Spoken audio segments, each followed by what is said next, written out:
Guillermo Garaventa.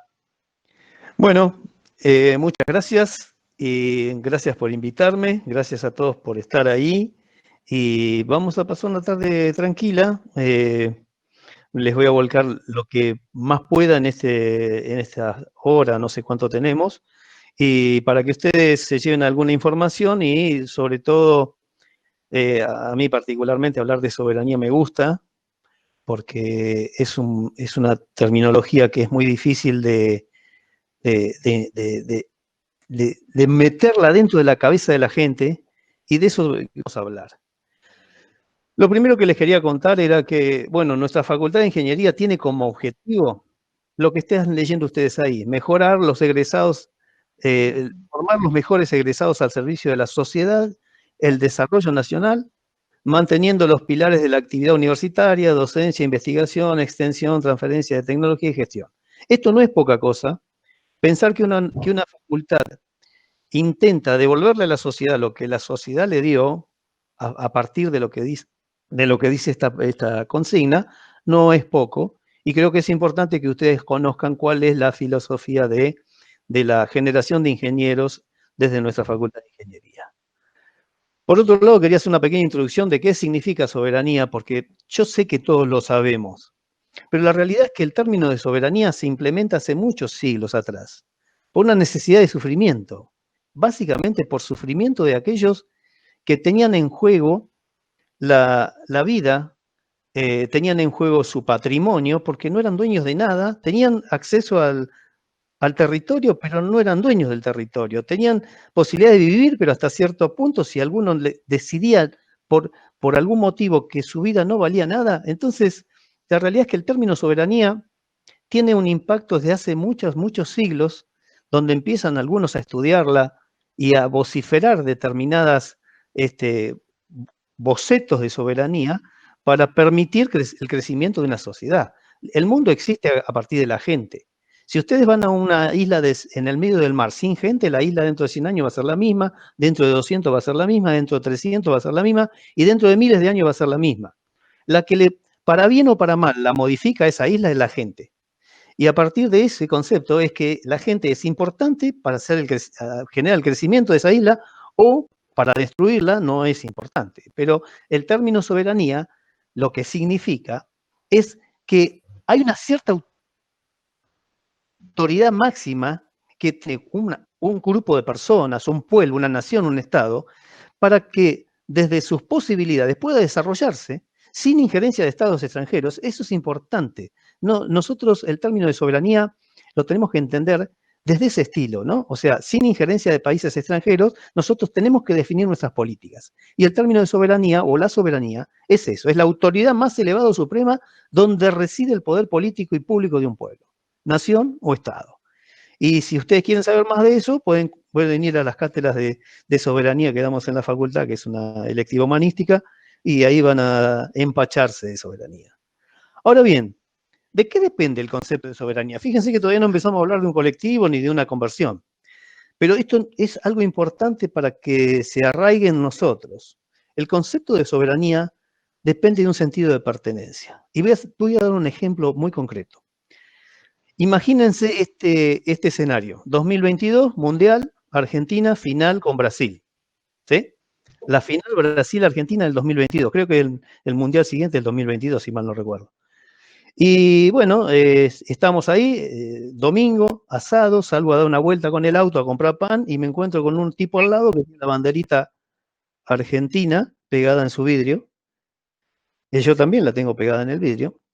Nos miramos, nos hacemos con el dedo pulgar hacia arriba, como diciendo, esta tarde los matamos, y nos sentimos con una argentinidad al palo. ¿Quién no puede sentir una argentinidad al palo un domingo a la tarde, una final de un Mundial Argentina-Brasil? Empieza el partido, sufriendo como si no hubiéramos sufrido antes, ¿no? O sea, un sufrimiento absoluto, qué sé yo. Hasta la gente que no le gusta el fútbol sufre ese día. Bueno, ¿qué pasó en este contexto del partido? Bueno, sentimos que Argentina y Brasil son dos potencias que en el fútbol estamos a un nivel muy parecido, depende de cómo nos agarre, a veces ganamos nosotros, a veces ganan ellos, en general ganan ellos los mundiales, nosotros tenemos buenos equipos, pero la realidad es que no tenemos una suerte extraordinaria, aunque hemos tenido en algún momento alguno que otro, alguna suerte pequeña, pero el concepto de soberanía depende del sentimiento de pertenencia, perdón. Y eso es importantísimo. Nosotros no tenemos que perder esa sensación de que si no sentimos que pertenecemos a la Argentina, difícilmente la podamos acompañar con un concepto de soberanía. ¿Y cómo se pierde la soberanía desde la legalidad? Y bueno, en los países como el nuestro, la inyección de tecnología del exterior es una forma de perder soberanía. Ilegalmente, porque la importación de productos hacia nuestro país hace que nosotros suframos el sometimiento de la tecnología que entra y que nosotros somos simples usuarios. Y que hoy todos nosotros tenemos un celular que la mayoría funcionan con Android. Si Android no entra al celular, el celular no funciona. Y es probable que en algún momento pueda ocurrir que podamos comprar el celular y que las empresas de fabricación de software nos digan, bueno, el software hacételo vos. O el software, el Windows, o cualquier software que sea importante para que una economía funcione. En los bancos, si se pierde el Windows, los bancos dejan de poder procesar su información a partir del software y quedamos colgados. Nos venden las computadoras, los micros, los monitores, todo, pero no nos venden el software. Fíjense cómo uno puede perder la soberanía a partir de eso. También a partir de las películas que vemos, la inundación de las películas extranjeras, que uno ve la bandera estadounidense 150 veces por día y la Argentina ninguna. Y entonces, y vemos, y lo decimos, porque en reuniones yo he visto, ¿viste cómo muestran la bandera norteamericana? Bueno, eso es para poder incorporar en la gente el sentido de pertenencia. Entonces la soberanía tiene vericuetos donde uno la puede romper y es legal y no hay ley internacional que impida que eso ocurra. Entonces hay que tener en cuenta que el desarrollo tecnológico es una forma de robustecer la soberanía de nuestro país. Ahora, ¿cómo hacemos para arraigar ese concepto de soberanía entre nosotros? Y bueno, yo soy un convencido que hay que ir al jardín de infante. Cuando llegamos a la primaria y nosotros no tenemos incorporado un concepto de soberanía, llegamos tarde. En el jardín de infantes, si uno enseña conceptos básicos de soberanía, conceptos relacionados con la soberanía, lo marca a fuego para toda la vida. Con el deporte y sus logros, por ejemplo, cuando hacemos cosas buenas en el deporte, bueno, hay que popularizar, hay que divulgar eso. En ciencia hay que divulgar. En desarrollos tecnológicos hay que divulgar. Cuando nosotros hicimos todo lo que hicimos con desarrollos de radares, cohetes, satélites de baja órbita, de alta órbita, como los ARSAT, y todos los desarrollos que se hicieron, hay que divulgarlos, porque la realidad es que eso nos hace sentir bien, ¿no? ¿A cuántos de ustedes le ha pasado o han tenido la posibilidad de ir a NASA, por ejemplo, y pararse al lado del cohete y sacarse una foto y decirle a sus amigos, miren el desarrollo que hacen estos changos acá y nosotros no nos dejan, y nosotros no nos dejamos a veces nosotros mismos, nos autoflagelamos como nación. Hay que desarrollar y hay que divulgar. Con la enseñanza, o sea, hay que divulgar y enseñar la verdadera historia de la colonización y la verdadera historia argentina para entender por qué estamos donde estamos. Porque si no conocemos eso, nunca vamos a entender por qué seguimos siendo el mismo país de hace 200 años. Con el puerto centrando toda la información y queriendo tener todo el manejo económico y los demás mirando cómo 10 tipos manejan la historia. Y en síntesis, la información y el conocimiento son la base que genera soberanía. Sin conocimiento y sin información, la soberanía es compleja, es endeble. Bueno, y si hablamos de soberanía tecnológica, que recién mencionaba el presentador, y bueno, ahí es lo que hablábamos hace un rato, ¿no? O sea, sistemas operativos, hardware, infraestructura, nos meten un montón de esas cosas que después nosotros somos simples usuarios. Y la realidad es que hay 4 o 5 países que manejan toda la tecnología importante del mundo que después nosotros compramos y que en general estas tecnologías son financiadas desde los estados. Es decir, los mismos estados de esos países financian para que esos desarrollos prosperen y después, bueno, una vez que prosperaron, siguen solo el camino.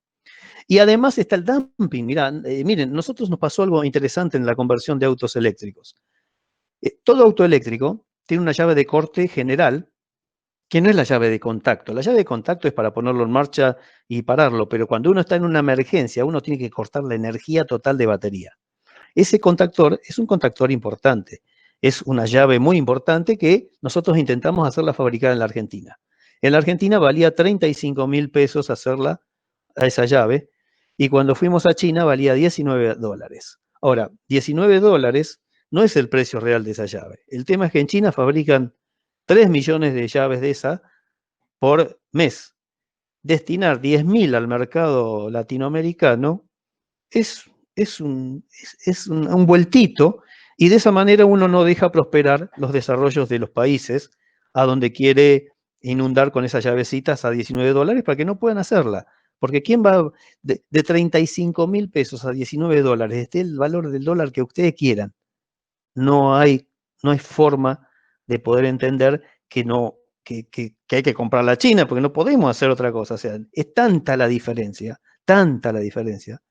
que bueno, la realidad es que el dumping, eso es dumping, o sea, fabricar encima por debajo del costo, ¿no? O sea, vender por encima un producto por debajo del costo. Eso es dumping, para no dejar crecer desarrollos tecnológicos. ¿Me escuchan hasta ahí, no?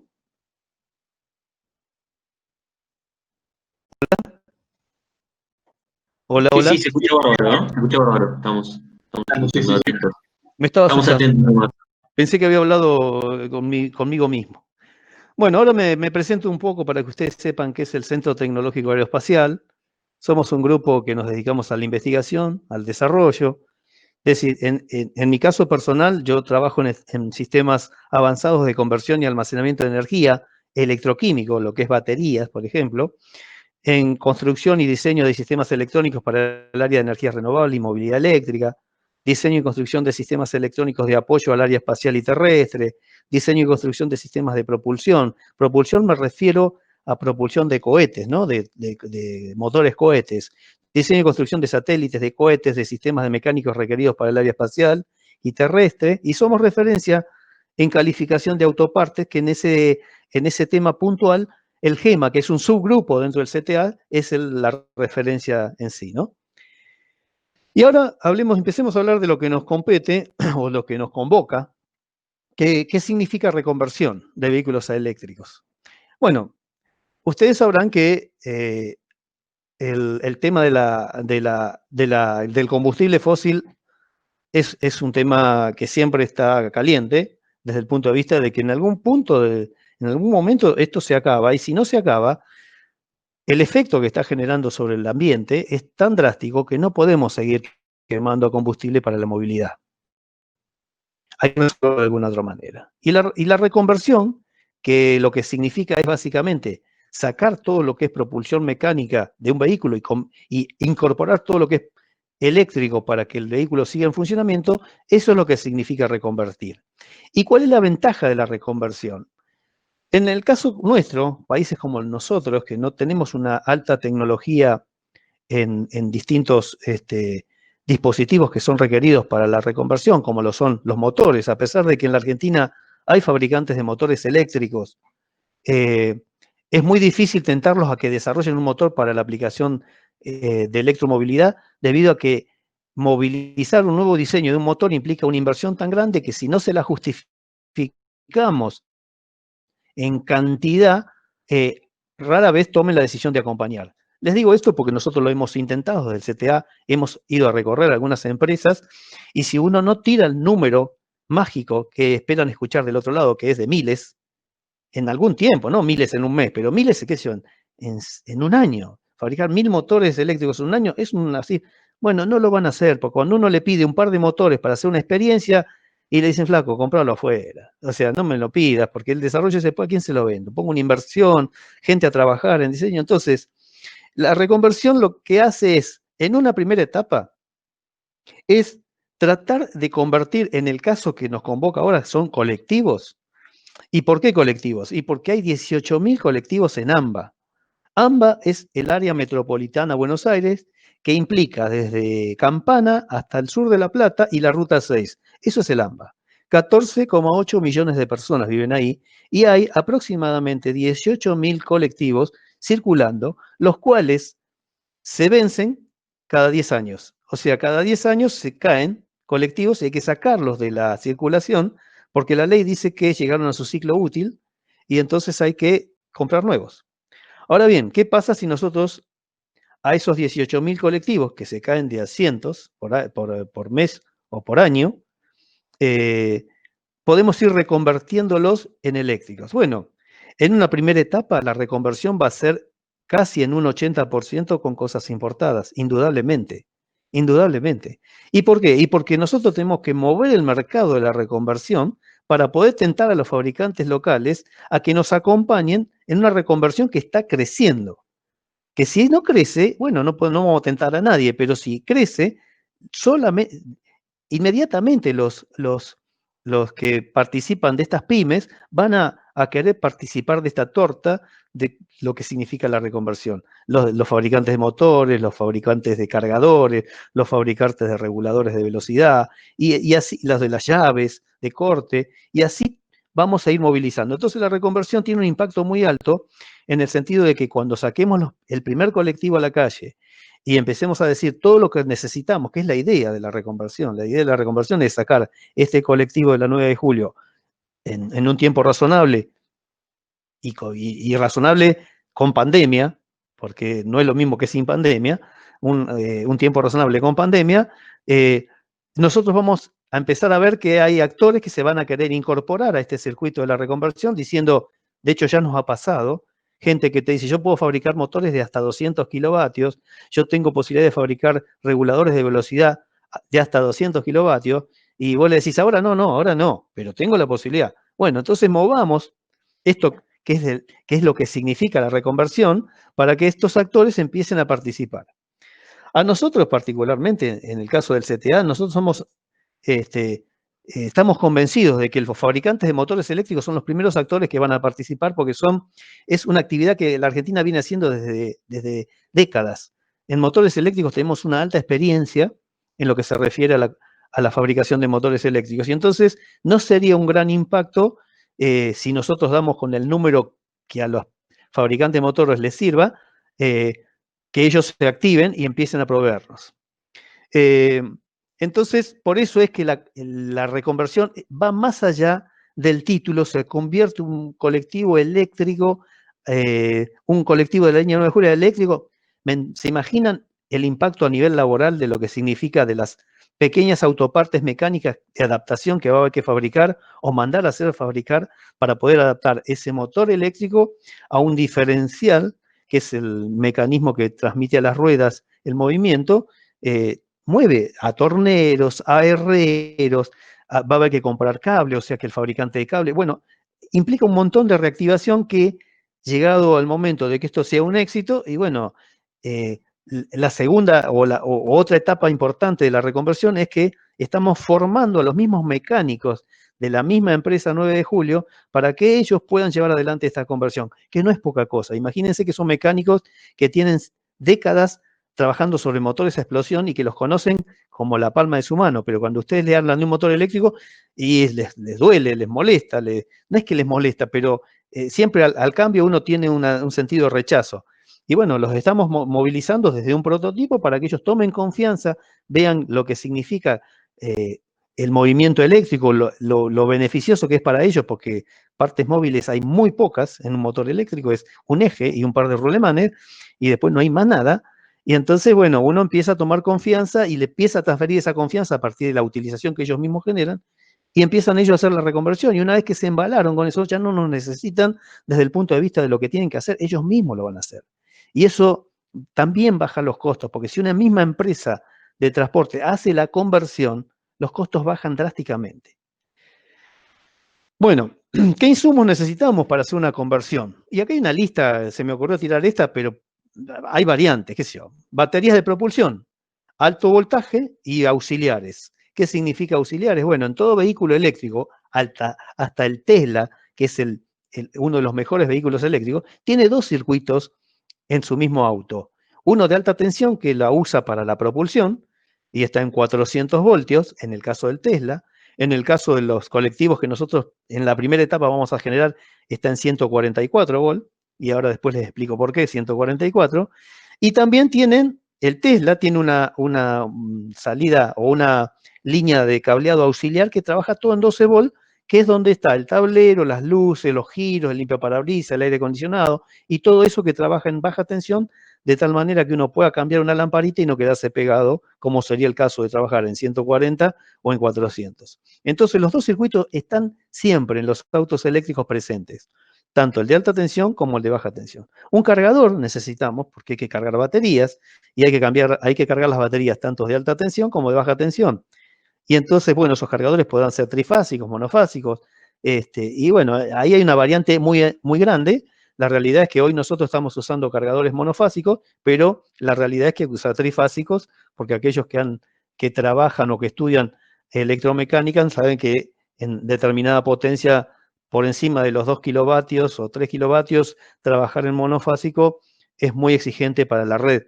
Entonces, conviene siempre trabajar en trifásico. Después necesitamos lo que se llama a nivel internacional un BMS, que es un sistema de gestión de batería que lo que hace es controlar que la batería funcione o las baterías funcionen en las zonas seguras y dándole al operador del sistema del vehículo eléctrico toda la información que él requiere para saber cuánto le queda de distancia recorrida, en qué estado está la batería, cuántos ciclos hizo. Bueno, eso hace el BMS.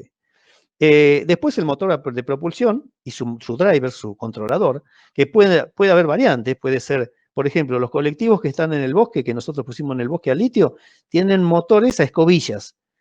Para aquellos que no tienen idea qué es un motor de escobillas, son los motores de las agujereadoras de mano que hacen ese chisporroteo atrás cuando ustedes la hacen accionar. Bueno, ¿qué quiere decir que tiene escobilla? Que tiene unos carboncitos que tocan un colectorcito de central por donde pasa la corriente del motor.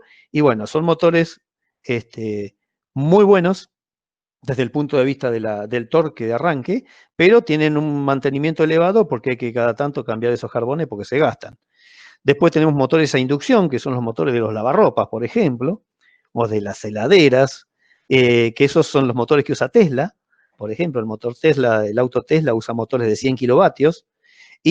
O los motores brushless, que son sin escobillas, quiere decir brushless, que son sin escobillas, que son los del tipo de fan de computadora, que son los que usamos nosotros, por ejemplo, en todas las conversiones que hemos hecho hasta ahora desde la Facultad de Ingeniería. Esos son los más eficientes porque tienen uno de los campos que trabajan en ese motor son imanes. Y entonces es muy, muy eficiente el motor, extremadamente eficiente. Y el control es muy simple. En los motores de inducción es más complejo el controlador, y en los motores de escobillas también es bastante relativamente simple.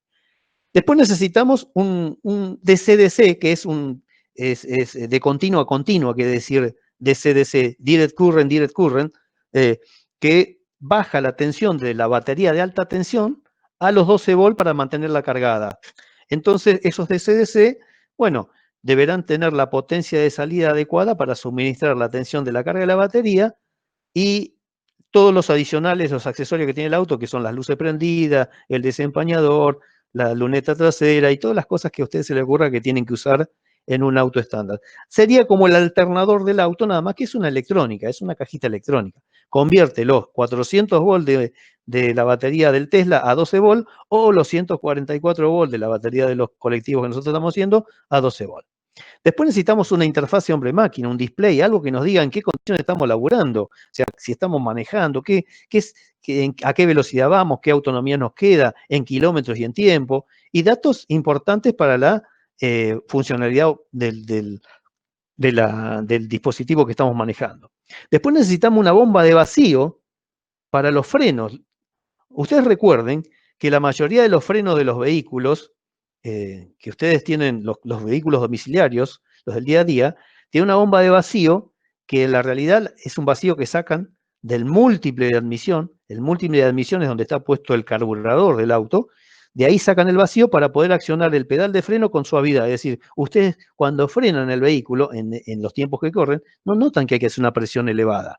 En la época que yo era chico, a uno había que pararse sobre el freno para frenar un vehículo. Bueno, ahora no, ahora ustedes lo tocan. ¿Y por qué lo tocan y frena? Ahí porque la bomba de vacío de ahí saca la energía el servofreno para acompañar el pedal y ustedes no sienten esfuerzo. En los vehículos de los colectivos tienen aire. Ustedes cuando ven que los colectivos frenan, sienten el soplido de las bombas de presión de aire, que son las que también le dan al chofer la capacidad de apretar el freno con muy poca fuerza y bloquear las 4 ruedas si quisieran.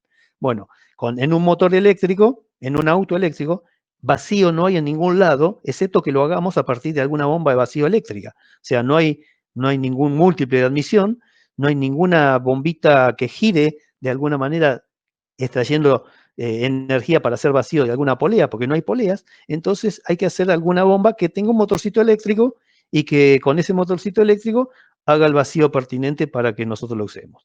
La dirección. Todos manejamos autos eléctricos, autos convencionales que tenemos dirección asistida. Bueno, puede ser hidráulica o puede ser eléctrica. En el caso de que sea eléctrica la dirección del auto, bueno, estamos con una ventaja porque podemos comandar la misma dirección eléctrica al vehículo, que ya está. Para convertirlo ya tenemos la dirección eléctrica. Pero si llega a ser hidráulica, hay que sacar la dirección hidráulica y poner una hidráulica eléctrica, que es lo que hicimos en la camioneta de Tapalqué que entregamos hace un mes y monedita. Le asociamos, sacamos la bomba hidráulica pura que salía desde una polea del motor a explosión, la energía de una bomba de hidráulica que sacaba la energía desde el mismo giro del motor a explosión, y pusimos una eléctrica hidráulica. Y por último, la refrigeración. Si ustedes quieren hacer un auto eléctrico del estilo del Tesla o un colectivo de alta gama y necesitan primero tener aire acondicionado, si es que apuntan a una alta gama. Y segundo, los motores eléctricos se calientan, las baterías se calientan y hay que mantenerlas en temperatura. Bueno, hay que diseñar algún circuito de agua o de algo que las mantenga a las baterías y al motor en las temperaturas adecuadas para su funcionamiento. ¿Me siguen hasta ahí? Necesito un OK. Sí, Sí, se escucha muy bien. Aprovecho, Guillermo, para pararte un segundito y comentar que si quieren ir formulando preguntas, las pueden ir dejando en el chat, que después, al final de la presentación, las iremos leyendo y Guillermo irá respondiendo lo que crea correcto. Sí, si las quieren hacer ahora, lo único que tienen que hacer es pegar el grito, habilitan el micrófono y hay alguna duda y le sacudimos, no hay problema, yo no tengo problema. La verdad que estoy Como abierto. vos prefieras, Guillermo, yo lo decía por un tema de organización, pero como vos prefieras, si preferís responder las preguntas ahora, mejor. Yo los habilito a que hagan la pregunta que quieran en el momento que quieran. Si las quieren hacer ahora, la hacen, y si no, esperan al final, está todo bien. Bueno, acá están los insumos básicamente que nosotros usamos en las conversiones que hemos hecho hasta ahora. No sé si ven mi mouse, ¿ven la punta del mouse aquí? El prompt, de que yo lo muevo así. Sí, se ve. Bueno, este es el driver del motor eléctrico que pesa aproximadamente 2 kilos y esto puede manejar potencias de hasta motores de 30 kilovatios. O sea, con 2 kilos de electrónica estamos manejando 30 kilovatios. Si ustedes quieren saber qué potencia son 30 kilovatios, lo dividen por 0,735, que es la conversión a HP, dividen 30, dividido 0,735 y les va a dar 40 y pico de caballos. Fíjense, 2 kilos de electrónica pueden manejar 42 caballos, más o menos, alrededor de 42 caballos. Este es el motor brushless, sin escobillas, que pesa unos 12 kilos, que es el que utilizamos tanto para la camioneta de Tapalqué como para el Gol eléctrico que probamos en el 2017 en Babio. Es un motor muy simple. Hay acá alrededor de esto hay imanes y hay un par de bobinados. Y son 2 motores puestos en paralelo. Alguna vez, cuando yo lo desarmé este motor porque intentamos hacer ingeniería inversa y fue uno de los motores que llevamos para los fabricantes de motores para que lo copiaran, porque es muy inteligente el motor. El diseño del motor es muy inteligente. Pero bueno, ahí recibimos el primero knockout, eso fue en el 2018, sí, por ahí, 2018, y nos dijeron, ¿cuántos vamos a fabricar? ¿Cientos, miles? Y nosotros dijimos 3. Bueno. La realidad es que hay que hacer matricería, porque este motor es muy bonito, pero es chino y tiene características de chino, es decir, la calidad china es muy variable y la distancia entre Argentina y Chile es tan grande que los chinos se dan el lujo a veces de mandarnos los que no califican 100% para la venta en otro país europeo, lo mandan aquí. Ustedes cuando desarman el motor, así no se dan cuenta, pero cuando desarman el motor se dan cuenta que ahí hay alguna cosa que no sería muy prolija, para hacer, o sea, nosotros lo haríamos mejor. De hecho, este motor, nosotros lo habíamos, el diseño lo tenemos todo en AutoCAD, de hecho, y mejorado respecto de este motor para que circule agua dentro del motor y se autorrefrigere con el agua circulante y de esa manera poder usar el agua circulante sobre este motor y en la calefacción interna, por ejemplo, del vehículo. Refrigeramos este motor con agua y esa agua la usamos para el habitáculo, por ejemplo. Bueno, ese diseño lo tenemos, pero no prosperó porque no hubo fabricante de motores que acompañara eso. Acá van a ver el cargador. Estos cargadores son de hasta 6,6 kilovatios monofásicos y trifásicos. En este caso es monofásico, pero puede venir trifásico, son 6,6 kilovatios. Es un cargador muy importante, vale $1.000. Esto vale $400, esto vale $700. Les muestro para que tengan idea de los costos, ¿no? Porque tenemos que competir contra estos valores, pero el tema es, si nosotros, vuelvo al caso de la reconversión eléctrica de los colectivos, si nosotros masivizamos eso, y alguna empresa puede llegar a tomar la posta que aunque salga el doble que este motor, que este cargador, $2.000, sigue siendo ventajoso para la fabricación nacional, porque más de ese 70% de esos $2.000 va a quedar en el país. Y no es lo mismo comprar algo a $1.000, donde esos $1.000 se van afuera, que el 70% de $2.000 quede en el país. ¿Me explico? Y esto es lo mismo. O sea, este diseño es tranquilamente, nosotros lo podemos hacer desde la Facultad de Ingeniería. Pero bueno, la realidad es que tenemos que tener un horizonte de la cantidad, porque hacer uno nos puede llegar a salir 5 o 10 mil dólares contra los 400 que les dije, ¿no? Bueno, este es el acelerador. El acelerador, obviamente esto es chino, se puede mejorar rotundamente. Acá adentro hay un potenciómetro de radio de 5.000 ohms. En el caso digamos, puntual de este, tiene un resistor. Y hay otros que tienen adentro una banda magnética gradual, donde la intensidad del campo va creciendo, y un sensor la recorre en función de la apretada del pedal, y va detectando ese incremento de campo magnético y lo convierte en una tensión proporcional que termina siendo la aceleración de nuestro controlador, el que está acá. ¿Cuál es la diferencia entre el del resistor y el del campo magnético? Que el resistor no soporta líquido ni humedad.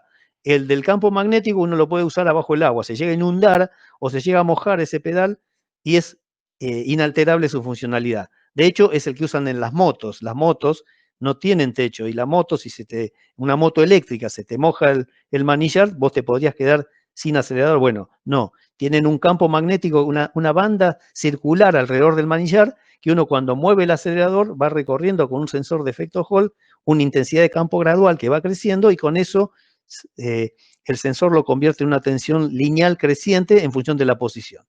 Y uno lo hace independiente de esa problemática. Este es el DC-DC, también vale $150. Este DC-DC es, en este caso particular, disminuye la tensión de 144 volts a 13,5, que sería la tensión estándar de una batería en proceso de carga y en flote. Y bueno, vale $400. También se puede hacer en el país, pero bueno, el tema es qué cantidad. Acá tienen el pulsador, es el botón ese famoso que les contaba hoy para detenerlo, que, bueno, perdón, este es el que salía a 35.000, que este es un relé de potencia. Este puede manejar entre este punto y este punto cortes de hasta 400 volts, 700 amperes. Es un relé, esto pesa más de 2 kilos, ¿no? Acá parece chiquito, pero es voluminoso. Y esto va en serie con esto, estos bornecitos que están acá, va uno atrás del otro, que si este fracasa, yo aprieto aquí manualmente y desvinculo el circuito eléctrico de alta potencia. Estos son los fusibles del estilo que van también en protección de la batería, que son fusibles estándar, de uso estándar, pero que en este caso son aplicables a autos eléctricos, que llegado el caso que fracase esto y estemos en un cortocircuito, este fusible se encarga de desvincular la tensión del vehículo. Y este es el tipo de celdas que usamos nosotros, que en este caso es litio hierro fosfato, que es la tecnología que nosotros consideramos que es la más segura, nosotros y el mundo, ¿no? O sea, nosotros desde 2003 que estamos usando estas celdas, y ahí era incipiente la tecnología, y bueno, siempre dijimos que era la mejor, y sí, evidentemente es la tecnología más segura, porque es la tecnología que más dispuesta a soportar agresiones tiene, es decir, esta pila entre este borne y este borne tiene 3,65 voltios. La realidad es que uno la podría, cuando está cargada, ¿no? Uno la podría llevar hasta 5 voltios y esta pila no explota. Ninguna pila de litio se le puede superar la tensión de carga máxima por más de 50 milivoltios, es decir, 0.05. Esta admite casi 1,4 voltios de sobretensión de carga sin explosión. Es muy segura, muy segura. Y acá el título dice, bueno, pero ¿qué falta para la reconversión? ¿Algo falta acá? Sí, el cerebro. Para toda actividad ingenieril hay que usar el cerebro. No queda otra. Para eso somos ingenieros. Necesitamos el ingenio, necesitamos pensar, ponerlo a operar. Es la computadora más poderosa del universo, es gratis, está apoyada entre dos hombros, adentro de una masa ósea más o menos redonda, y hay que usarla. ¿Por qué digo esto? Y bueno, porque la conversión la hace cualquiera. Pero hay ciertas cosas que si uno no pone a funcionar el cerebro, por más que te den todo arriba de la mesa, seguramente algo te va a faltar. Y entonces tenés que poner a funcionar el cerebro para que te permita corregir algún error antes de que ocurra. O sea, lo corregís en tu cabeza y no lo ejecutás con las manos. De tal manera que eso te va a mejorar el estilo de vida de la ingeniería. Cuando uno comete cada vez menos errores es porque la experiencia previa que tiene es muy alta y esa experiencia está, ¿dónde está guardada? En este artefacto, en el cerebro. Bueno, y vamos de a poquito a ver por qué litio es lo que es. Discúlpeme, ¿se están embolando algo? ¿Pongo música o algo de eso no? No, no, está bárbara. Está súper didáctico el tema, así que yo por lo pronto estoy escuchando atento nada más. Por eso Bueno, no hemos interrumpido.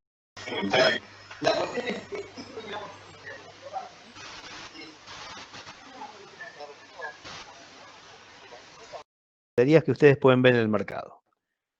Y ustedes se van a dar cuenta rápidamente por qué litio es litio. Fíjense lo que es capaz de almacenar plomo ácido, este marroncita, 40 Wh por kilo. Fíjense níquel cadmio, que es una tecnología que ya está en desuso a nivel terrestre, porque es prohibitivo utilizar níquel cadmio porque el cadmio es cancerígeno. Es un elemento químico que modifica la estructura del ADN y lo hace andar mal al ADN y lo convierte en cáncer. Fíjense en la siguiente versión, níquel metal hidruro, que es lo que reemplazó al níquel cadmio, sacando el cadmio como unidad, digamos, mala, y puso el níquel a funcionar con un hidruro metálico, 90 Wh por kilo. Fíjense, estas litio, LTO es litio titanato, 80. ¿Cuál es la diferencia? ¿Por qué el litio titanato está puesta acá si está más baja que níquel metal hidruro? Bueno, primero porque son todas las secuencias de litio, pero lo que les quiero decir es que esta pila, por ejemplo, no admite más de 400 ciclos de carga-descarga a 100% de la energía total de la batería. O sea, si usted tiene una batería de plomo ácido para movilidad eléctrica, que no es la misma que la de arranque para arrancar un auto a explosión, son dos cosas distintas. Una de movilidad eléctrica para mover un vehículo eléctrico no soporta más de 400, como mucho 500 ciclos de carga-descarga al 100% de su energía almacenada. Níquel cadmio. No, níquel cadmio soporta 8.000, 9.000, 10.000, pero tiene cadmio. Sí, sí.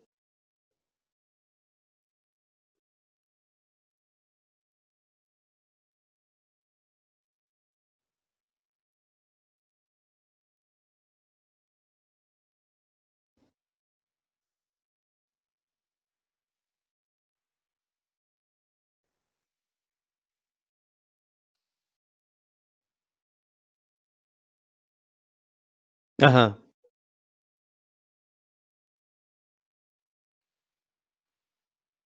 ajá.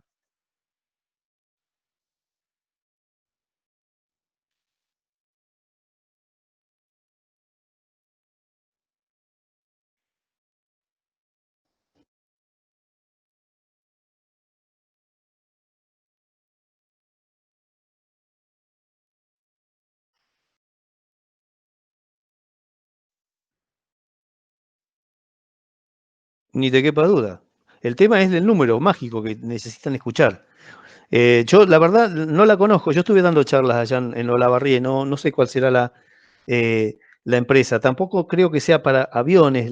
Podría llegar a ser para sistemas de arranque, porque aviones eléctricos no hay en la Argentina y entonces muy difícilmente por ahí lo que te mostraron fueron motores que son movidos por el sistema mecánico del avión para generar electricidad para sus baterías, pero no creo que sean de alta potencia como para un vehículo eléctrico. Pero respondiendo a la pregunta puntual tuya, es claro que sí. Por supuesto que sí. El tema es el número mágico. ¿Cuántos motores le hacemos fabricar? Porque toda esa movida, mira, hay una empresa en Lobos, por ejemplo, que fabrica motores, MotorTech, creo que se llamaba, o se llama, que es referencia en la Argentina. Tiene una tecnología muy alta. ¿Saben lo que hizo en los últimos años? Compró motores chinos de muy baja calidad, los instalaba en los edificios para los ascensores, por ejemplo. Era un comentario de ellos, ¿no? Y esos motores duraban un par de años y se quemaban. Ellos después, ¿qué hacían? Los desarmaban, los bobinaban como debían ser bobinados y no se quemaban nunca más. Y con eso movió el mercado. ¿Qué pasaba? ¿Por qué no fabricaba los motores? Porque eran muy caros. Los motores de ellos eran muy caros y no les daba. Era más fácil tener un motor chino, como yo les decía, ¿no? Con la estrategia del dumping. Traes 100 motores chinos que son 4 años de trabajo para tu empresa, 25 por año, 25 ascensores por año colocás, es un montón. Bueno, usaban esos 25 motores a 2,50 que sabían que se quemaban a los 2-3 años, los reparaban a los 2-3 años y seguían ganando con ese motor mucho más que si hubieran puesto el de ellos, que era muy caro inicialmente, pero no se rompía nunca más. Nunca más. Y entonces la pregunta del tipo, cuando nosotros le propusimos de hacer estos motores, dijo, bueno, flaco, ¿cuántos motores, cuántos cientos de motores me va a pedir? Esa es la realidad. Nosotros hemos demostrado que si nos dejan, podemos hacer radares, que si nos dejan, podemos hacer satélites, que si nos dejan, podemos hacer batería, que si nos dejan, podemos hacer cohetes, que si nos dejan, podemos hacer casi cualquier cosa. ¿Por qué? Porque esto es lo más común del planeta. Si yo pongo un cerebro arriba de una mesa, del tipo más inteligente y del tipo más ignorante, no hay diferencia. Es el mismo cerebro. De hecho, al cerebro de Einstein lo cortaron en 1000 pedazos y no encontraron nada. No encontraron nada diferente a lo que tenemos nosotros. Sí, hay unas pequeñas boludeces, pero no, nada importante. Él tiene el mismo peso, el mismo volumen, tiene todo. Hay que ponerlo a trabajar. Si a ese cerebro vos le das de comer bien durante todos los años de su vida, y fundamentalmente en la inicial, en el jardín de infantes, ni bien nace, y le das información y lo potenciás cada vez que crece y lo favoreces cada vez que crece para sacarle a ese cerebro lo que ese cerebro te puede dar, que no necesariamente es ingeniería, puede ser médico, puede ser abogado, puede ser un músico, potencialo en lo que el tipo te está diciendo que le gusta hacer. Y vas a ver que vas a sacar muchos buenos. Porque la realidad es que NASA llegó al espacio porque tenía 400.000 de estos cerebros trabajando. Nosotros llegamos a 2.500 metros con el cohete que más llegamos, porque quisimos llegar a esa altura, con 150 personas. ¿Me entendés? Y los satélites ARSAT con 1.500 personas. Y los satélites de baja órbita con 2.000 personas, no 400.000. Vos imaginate que 400.000 cerebros trabajando al unísono para un objetivo concreto, no sabés las cosas que podés hacer. Por eso esos países prosperaron. Por eso prosperaron. Bueno, la realidad es que, volviendo a tu pregunta, no te quepa duda, si no tenés todos los ejemplos que te acabo de decir.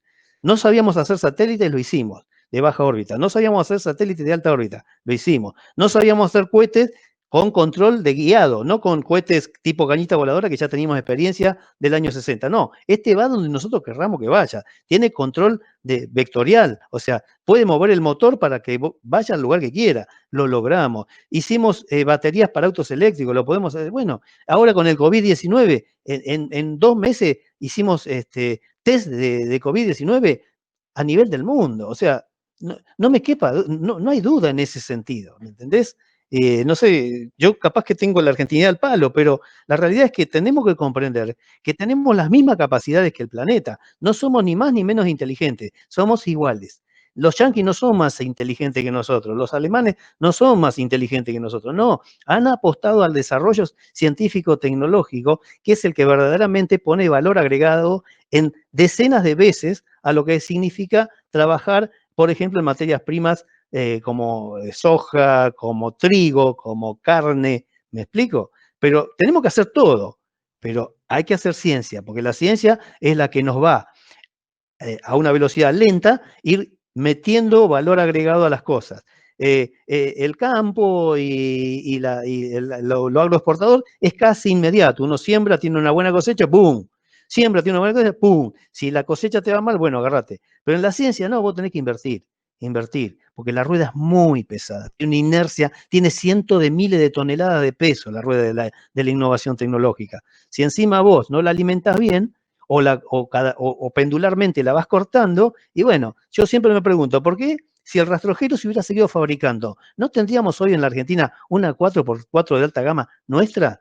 Y sí, ¿y por qué si la locomotora Pampa que andaba biodiesel en el año 50, si hubiera seguido fabricando, no tendríamos un tren eléctrico a baterías o un eléctrico como los que son con combustión interna, pero eléctricos, diésel? Y sí, y los aviones Pulqui, no tendríamos la reacción que Argentina necesitaría sin tener que mirar para... Y sí, ¿y por qué no la tenemos? Porque estamos en la Argentina siempre mirando para afuera y no nos reconocemos como solución. Siempre nos vemos como un problema. O sea, el mundo está dividido en dos, problema y solución, a nivel tecnológico, ¿no? Están los que tienen los problemas y los que saben resolverlos. Si eso se junta, es una amalgama ideal. Bueno, nosotros acá tenemos que hacer la amalgama acá adentro, si la podemos hacer. La podemos hacer. Si ustedes van a FADEA, la fábrica de aviones, en Córdoba, se les cae las lagrimones cuando ven la cantidad de cosas que están ahí y que no se fabrican aviones, porque no se están fabricando aviones. Y la realidad es que si no se utilizan las capacidades que tenemos, porque yo las recorrí 2 veces, 2 años seguidos, 2016, 2017, y siempre vi lo mismo, siempre los mismos Pampa alineado ahí, 30 Pampa alineados, siempre en la misma condición. Al año siguiente vuelvo y otra vez los mismos Pampa con la misma tornillo, haciendo de cuenta que apretaban un tornillo. Escúchame, ¿cómo vamos a comprar aviones afuera del estilo de entrenamiento a hélice cuando tenemos los Pampa? Por más obsoletos que sean, los Pampa son turborreacción. Tenemos que trabajarlo. Bueno, nunca lo voy a entender por qué no, lo mismo que pasa en la minería con el litio. ¿Por qué el litio lo sacan empresas extranjeras y no lo sacamos nosotros? Por lo menos saquémoslo nosotros. ¿Por qué lo tienen que sacarlo de afuera? Bueno, ellos te dicen que porque no es negocio. Claro, eso, digamos, a un gobernador de una provincia pobre como puede ser Salta, Jujuy o Catamarca, vos le decís que va a ganar 30 millones de dólares en impuestos por año y el tipo tiene que darle de comer a la gente pobre. Yo eso lo entiendo. Pero nosotros si tomáramos la línea de producción del carbonato de litio, aunque no hagamos batería, y esos 30 podrían ser 300. Y entonces, ¿de qué estamos esperando? Bueno, todo depende, nosotros necesitamos mover la rueda de la innovación y mantenerla en el tiempo. Si la pendularidad, discúlpenme, no lo quiero ser político esto, pero la pendularidad que sufrimos en los últimos años, y en eso no hay forma de admitir que hubo algún crecimiento en ciencia, tecnología y desarrollo, porque todo lo que yo estaba trabajando, todo se cayó. Si eso hubiera seguido evolucionando, hoy todavía estaríamos lanzando ya el VEX 6, no el VEX 5A, que era de 2 etapas, que fue el último que lanzamos el 17 de abril del 2017, que era un cohete que lo teníamos hecho del 2015. Bueno, tendríamos que ya haber accedido al espacio, porque de hecho el 2020 era el deadline para poner nuestro cohete operativo para poder lanzar satélites propios a 700 kilómetros de altura o 1000 kilómetros de altura con cargas útiles de hasta 250 kilos. Y eso se pudrió. O sea, ahora formar el equipo de nuevo de gente para que eso vuelva a prosperar, y hay gente que ya se fue.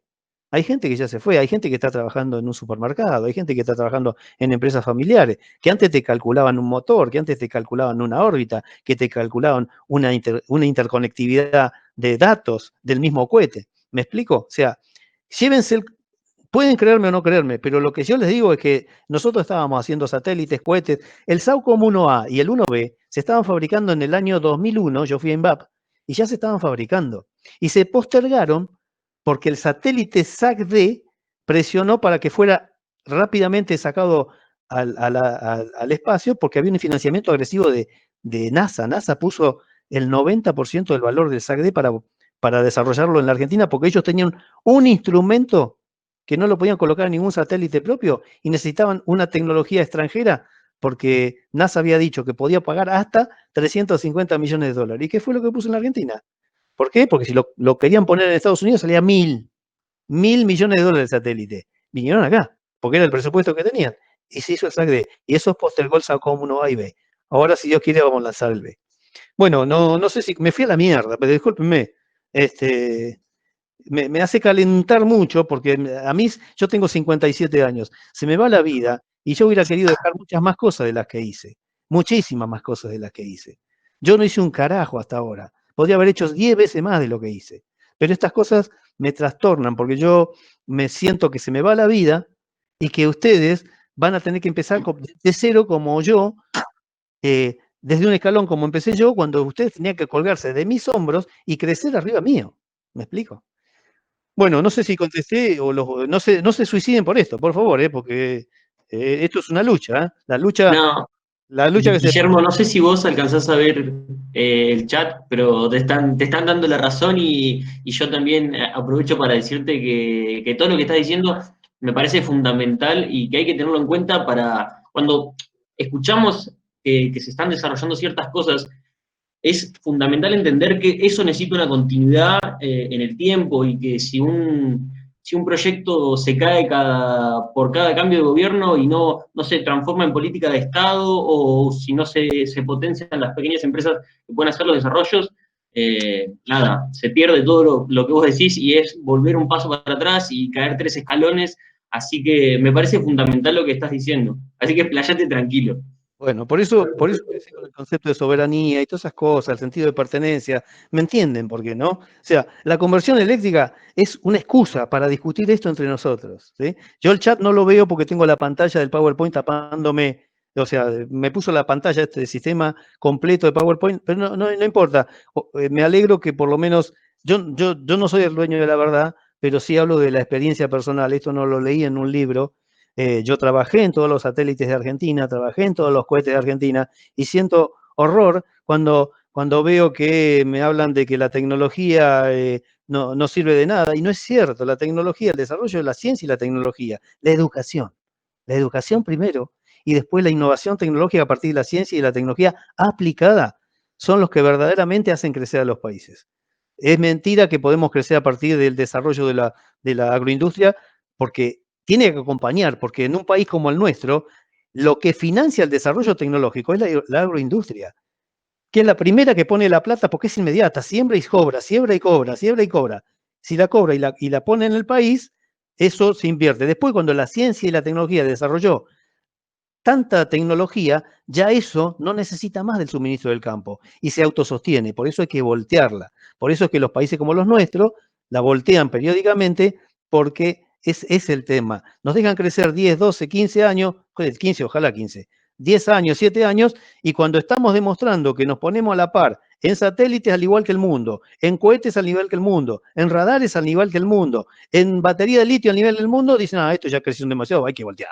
Volteémoslo, porque ya están aprendiendo demasiado, nos van a asesinar. Y esto es lo que nos viene pasando periódicamente y por eso perdimos el Pulqui, perdimos el Pampa, perdimos y perdimos y perdimos y nosotros dejamos que nos maltraten y que nos hagan perder. Porque es la realidad, es la realidad. Bueno, sigo adelante con... Bueno, entonces, perdón. El litio, la primer litio que aparece, LTO, litio titanato, la ventaja que tiene es que admite entre 20 y 40.000 ciclos de carga-descarga. Esta es la pila de litio ideal para sistemas de almacenamiento de energía terrestre, ¿sí? Entonces, por eso es que está ahí, porque si bien tiene poca energía, supera ampliamente los ciclos de vida que tienen esta, pero ampliamente. Estamos hablando de una pila que puede durar 20 a 30 años, ¿sí? O sea que, si bien va a ocupar más volumen, porque tiene menos densidad de energía que todas estas que están acá, tiene 20 o 30 años de utilidad. Esta es la que usamos nosotros en los colectivos y en los autos eléctricos nuestros. Si bien tiene poca densidad de energía, tiene 3 veces más que la de plomo, 40 a 120. Esto es bastante conservativo. En realidad este número está un poquito más arriba, está casi 160, pero bueno, a los efectos es para que ustedes sepan de qué se trata. Bueno, esta pila que está acá es la que usan en los celulares y esta salió porque esta pila, esta es litio, cobalto, oxígeno, quiere decir LCO, esto es litio, níquel, manganeso, cobalto, salió porque esta pila tiene unas mejoras relacionadas a esta litio, cobalto, oxígeno respecto a los ciclos de vida, pero tiene la misma densidad, tiene más ciclos de vida esta pila, estas pilas rondan los 1000 ciclos de vida, aproximadamente, este 500 y esta alrededor de 1000, esta alrededor de 5000, ¿sí? Esta alrededor de 500. Y esta es la que usa Tesla. ¿Se imaginan por qué usa Tesla esta, no? Al tener más densidad de energía por unidad de peso, significa que la batería del Tesla pesa y 6 veces menos que si hubiera usado plomo. O la mitad de que si hubiera usado litio hierro fosfato. Entonces, el litio, níquel, cobalto, aluminio es la que usa Tesla. Y esta pila anda alrededor hoy de los 250, está por acá más o menos. Ahora bien, ¿por qué le seguimos dando bola al litio? ¿Por qué el litio? ¿Qué? Ya está, ya. No, el litio no llegó a su techo. ¿Qué significa que no llegó a su techo? Significa que las investigaciones básicas que se están haciendo hoy en referencia al desarrollo tecnológico del litio y sus compuestos, porque vieron que cuando uno habla de litio tiene que decir, bueno, ¿qué tecnología? Litio titanato, hierro, manganeso, níquel, cobalto o níquel, cobalto, aluminio. Ah, hay varias. Ah, sí, hay varias. Bueno, ¿qué significa eso? Si ustedes hacen el cálculo teórico de esta pila, por ejemplo, litio hierro fosfato, que acá dice 120, la realidad es que el cálculo teórico de la reacción química del litio hierro fosfato está en 4200, no en 120. ¿Se imaginan ustedes si con esta pila nosotros hicimos un auto eléctrico de 80 kilos de peso en batería de litio hierro fósforo con 100 kilómetros de autonomía, si esto llega a llegar a 500? Si llega a 500, tenemos casi 500 kilómetros de autonomía con 80 kilos de batería y con la pila más segura del planeta. Ni les digo esta. Si esta llega a sus casi 5000 de este número, ¿no? Iríamos con un maletín de baterías y de vuelta a Mar del Plata. ¿Me explico? O sea, Tesla con esta pila ya tiene 500 kilómetros de autonomía en su batería, que pesa 700 y pico de kilos. ¿Se imaginan que en 700 y pico de kilos, si esto llega a 5000, y vamos y venimos a Mar del Plata 3 veces? Y si bajamos la batería a la mitad, a 350 kilos, y venimos a Mar del Plata. Y si la bajamos a 150 kilos, y vamos a Mar del Plata. ¿Y para qué necesitamos más de 150 kilos en batería? Porque además, al bajar el peso del auto, también aumenta la eficiencia del auto. Bueno, eso es litio. El litio no llegó a su techo tecnológico. Mientras que el litio, plomo sí, más que esto no van a ver. En níquel cadmio, más que esto no van a ver. Hagan lo que hagan. Y en níquel metal hidruro, más de esto no van a ver. Haga lo que haga el desarrollo científico tecnológico. De hecho, ya nadie hace más nada porque llegaron a su techo. Ninguna de estas está en su techo. ¿Sí? Hay proyectos de pilas de 500 Wh por kilo, son las que se usaron para el Solar Impulse, que es el avión ese eléctrico puro a paneles solares que voló e intentó dar la vuelta al mundo sin recarga. No lo logró. ¿Por qué no lo logró? Porque a mitad de camino se le prendieron fuego las baterías, que era un desarrollo de tecnología innovador, pero que tenía un 500 Wh por kilo. Bueno, llegaron a Hawái, ahí tuvieron que aterrizar, le pusieron baterías nuevas y 7 meses después cumplió el ciclo, pero ya no fue sin reabastecimiento. Tuvo que parar 7 meses de cambiar las baterías, que se le fundieron, se les derritió las baterías. Bueno, eso es litio. Sigamos. Ahora bien, ¿por qué? ¿Por qué es importante estar a tono de la reconversión eléctrica? Bueno, no se ve muy bien seguramente, pero este es 2030. En el 2030 se piensa que va a haber un estimado de autos eléctricos puros de 30 millones en el mundo. ¿Sí? Fíjense, esta es la venta de autos eléctricos y esto es lo que se proyecta al 2030. Esto es una consultora, Roskill, un dato anecdótico. Roskill es una consultora que se encarga de estudiar los suelos de todos los países y fundamentalmente en vías de desarrollo o los incipientes, las economías más bajas de todo, donde ellos te investigan a vos y después esto lo meten dentro del sistema geológico norteamericano, estas empresas, porque son norteamericanas, y con esto después ellos saben mucho antes que vos, decenas de años antes que vos, de las reservas de cosas que vos tenés en tu superficie de tu país. Fíjense que esta es la proyección de esta misma empresa, que es una consultora.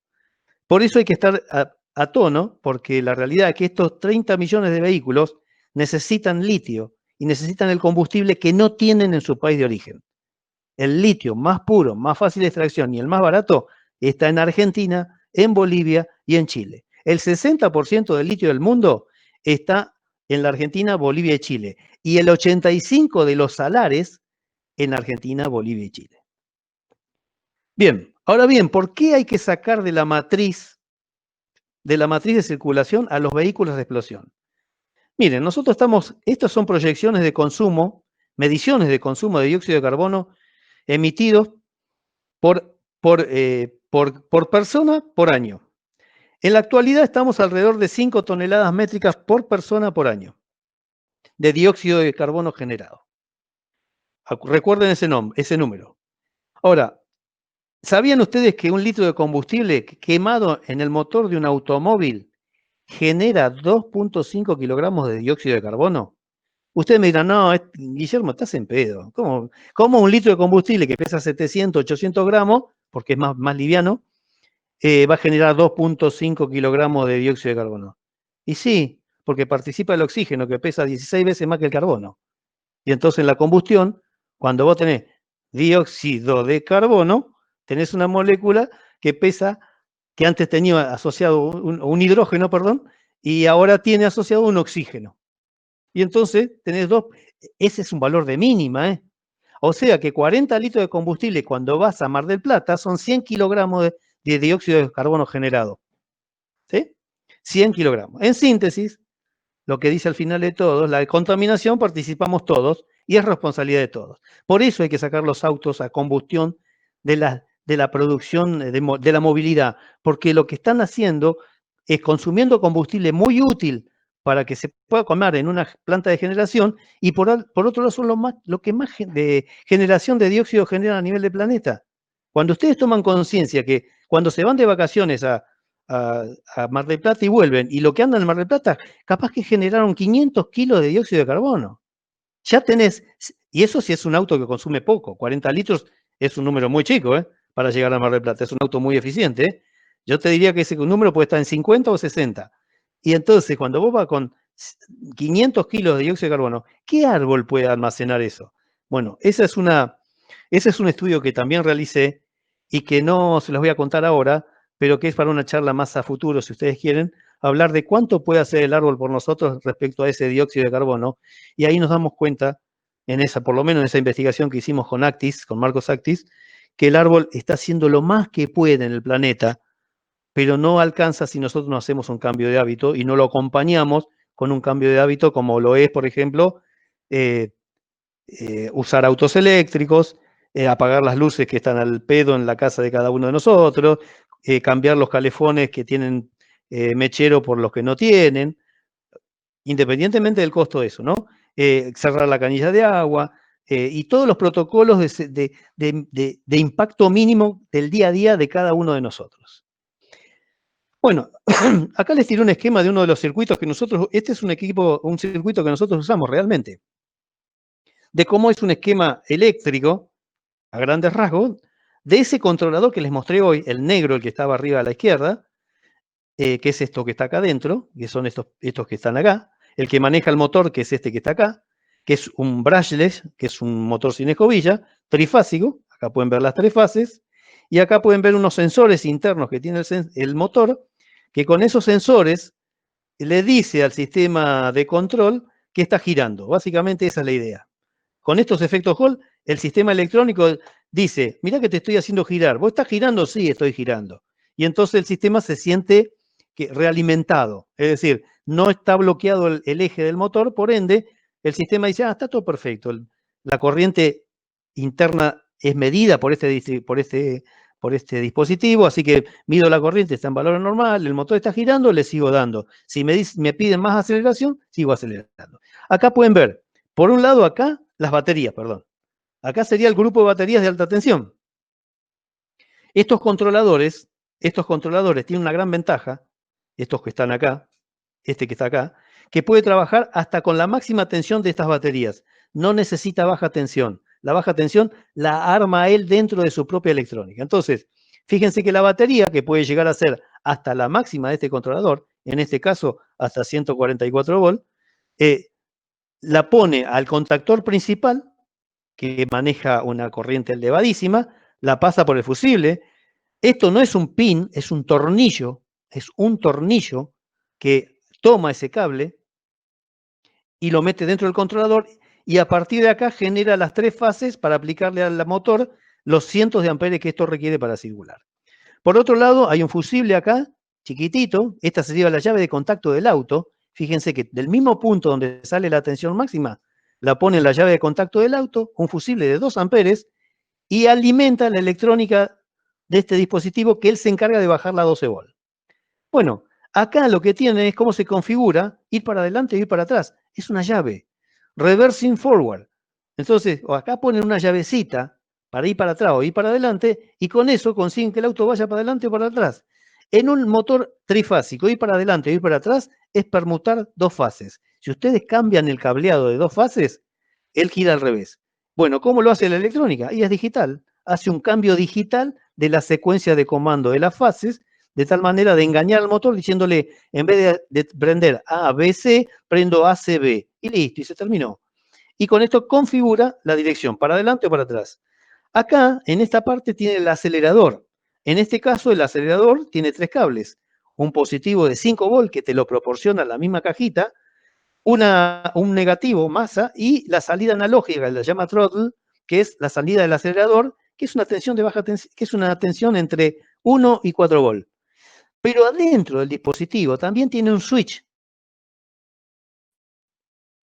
que cuando uno presiona el acelerador, lo primero que detecta el sistema es si es esto. ¿Y por qué es este switch? Porque en el caso de que un cablecito de estos se corte y el dispositivo llegara a detectar una aceleración que es un falso positivo, el auto se iría sin gente arriba, porque se cortó un cable. Mientras que se corte un cable y que se presione este switch, o sea, 2 fallas al unísono, es improbable.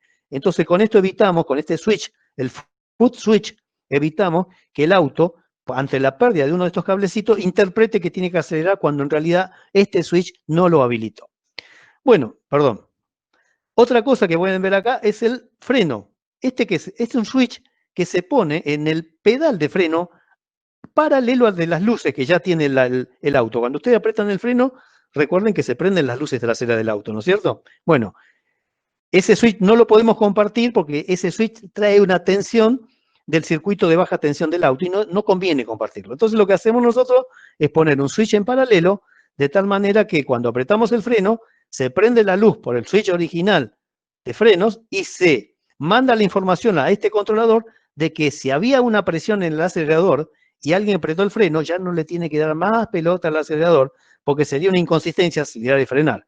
Entonces toma la prioridad del freno y lo convierte a esto en regenerativo. ¿Qué significa? Que ahora el motor, como está siendo propulsado por la energía del movimiento, inyecta energía a este controlador sacada del movimiento y lo mete en baterías a través del mismo circuito donde se alimentó.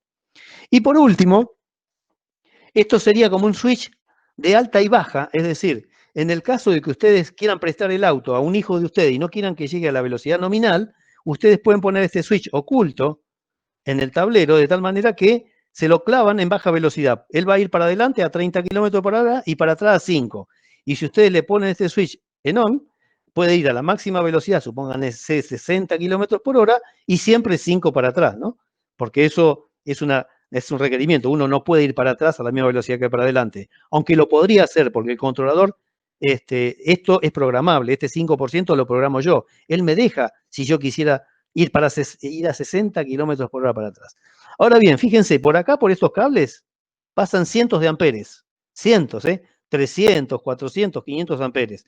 Y por acá pasan 200, 300 amperes por cada fase. Por este pasa algún ampere. Y todo esto es baja tensión. Es todo en 12 volt. No hay ningún problema. Y todo esto es en 5 volt. Porque fíjense que toda esta carcasa que está acá dentro del motor no está vinculada a las fases. No hay ninguna vinculación eléctrica. Así que el motor es muy confiable y no hay posibilidad de que la tensión de alta tensión se vincule a estos sensores de tal manera que pueda entrar una alta tensión aquí y pueda quemar todo el controlador. Está hecho a prueba de boludos, como dice la ingeniería del desarrollo. Bueno, hasta ahí es más básicamente una conversión. O sea que hacer una conversión eléctrica es agarrar el manual de operación del driver del motor e implementarlo. teniendo en cuenta el cerebro que nos dice, si pasan 700 amperes, ¿puedo usar un cable de velador? Y no, tenés que usar un cable de batería como el dedo, porque de lo contrario, si vos ponés un cable de velador, se va a prender fuego y te va a incendiar. Y va a hacer un cortocircuito que no lo parás ni con bolsa mojada. Y entonces tenés que usar la cabeza. Ese circuito eléctrico no te está diciendo qué diámetro de cable, pero en función de las potencias que vos estás poniendo en juego y de las tensiones que estás visualizando, y ahí tenés que poner la ingeniería a trabajar desde el cerebro.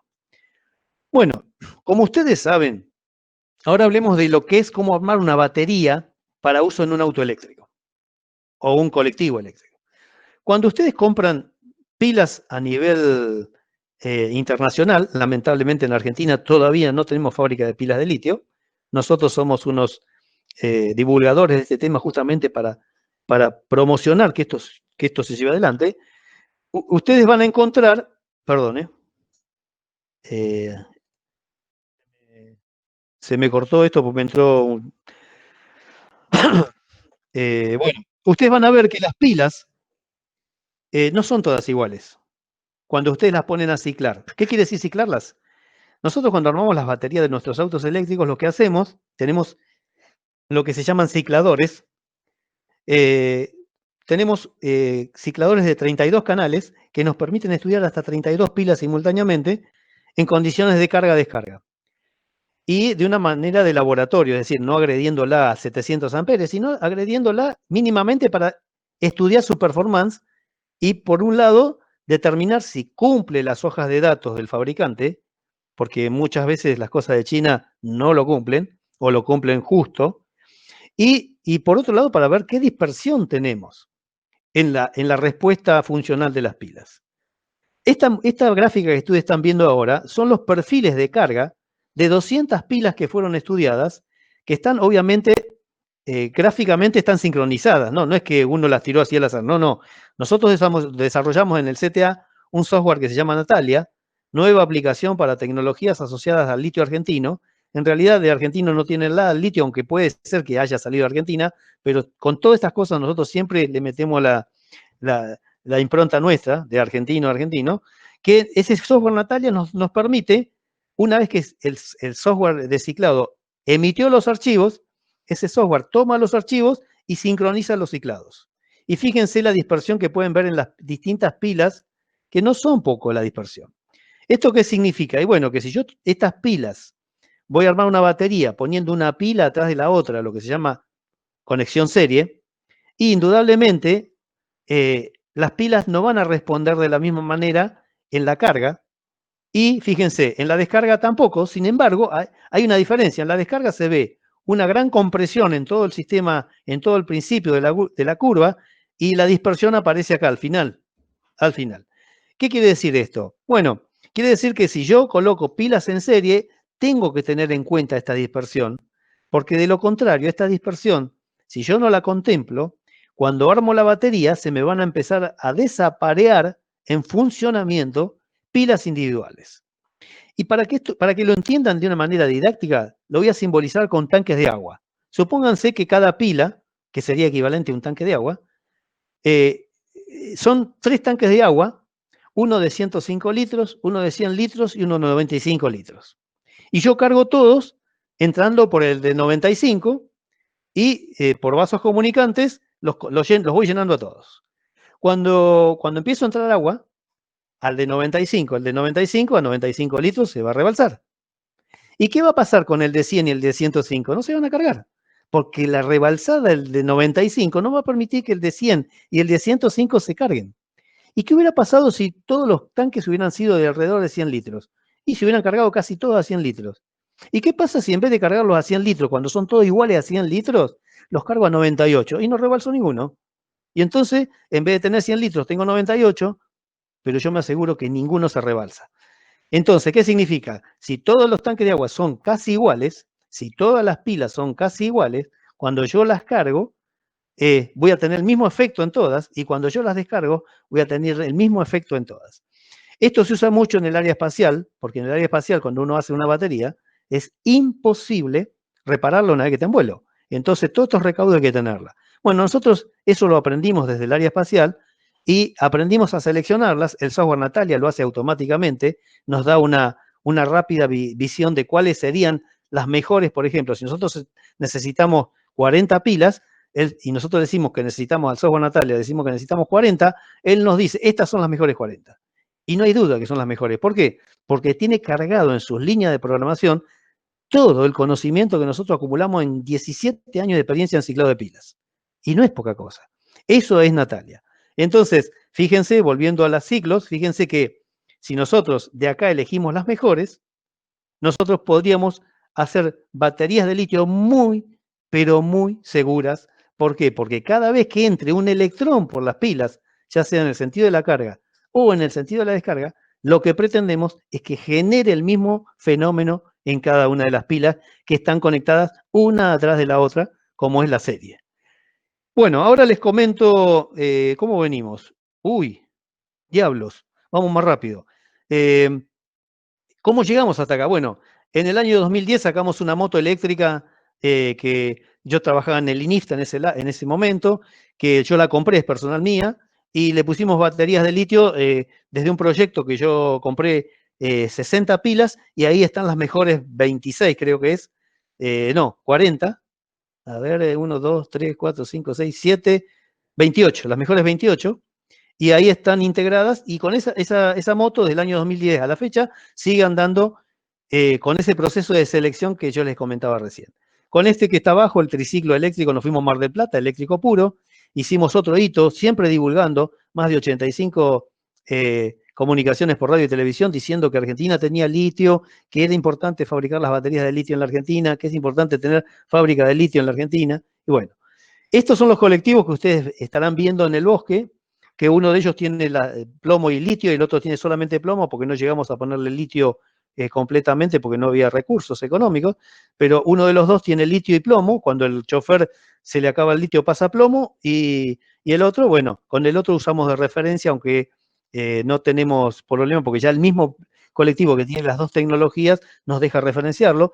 Y bueno, y están hechas con baterías bajo el mismo concepto, eligiendo las mejores 26 pilas de un paquete de 100 y pico, que no me acuerdo cuánto era.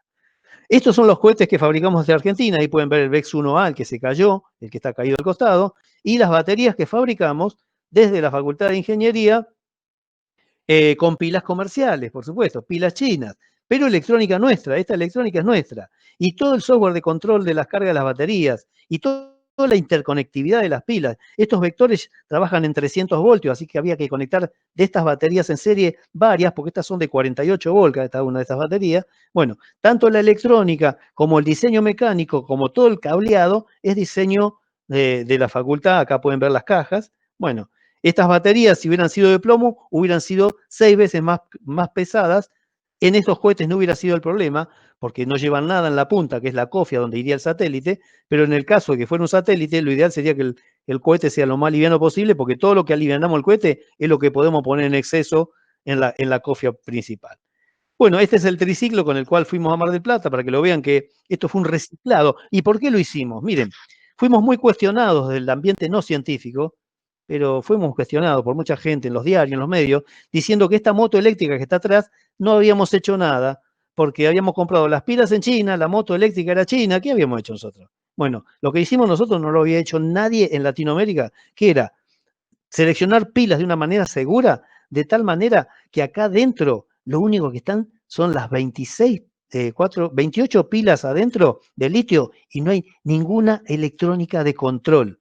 No hay más que 2 cables que alimentan en los mismos puntos que alimentaban antes 6 baterías de plomo que pesaban 40 kilos, y ahora hay 12 kilos de litio, ¿sí? de pilas de litio.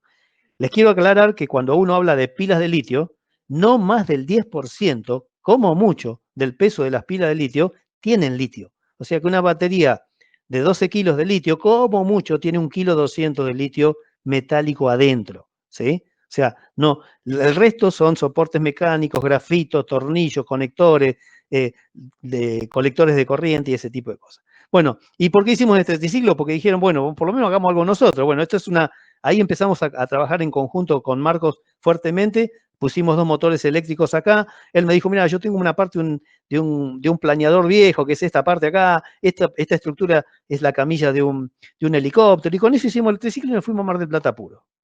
Bueno, y acá les voy a mostrar a ver si lo puedo ver, es el video de la ida a Mar del Plata.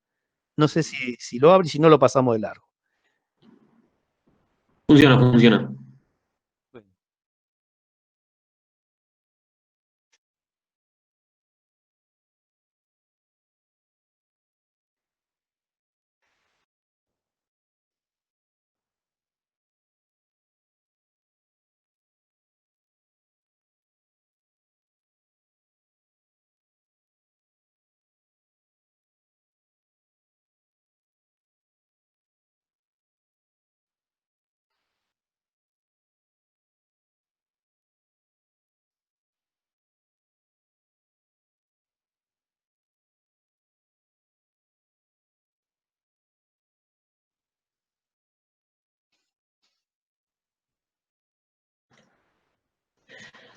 Qué importante tener estos proyectos como precedentes en materia de desarrollo propio.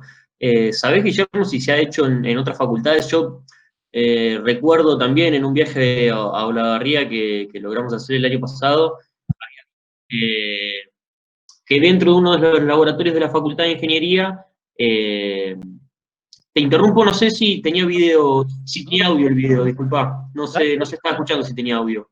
Sí, dale.